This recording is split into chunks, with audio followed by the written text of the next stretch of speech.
Doctor ഇപ്പം എന്താ പറയുന്നത് അസീസെ? കുറച്ച് ദിവസം കൂടി കിടക്കണമെന്നാണ് ഡോക്ടർ പറഞ്ഞത്. ഓർമ്മ ഇനിയും ശരിയാവാനുണ്ട്.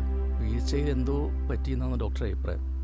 അന്ന് അവിടെ വന്ന ആളെക്കുറിച്ച് എന്തെങ്കിലും വിവരം കിട്ടിയോ അസീസ്ക? ഒന്നും കിട്ടിയില്ല. ഒരു മിന്നായം പോലെ കണ്ടതേ ഉള്ളൂ.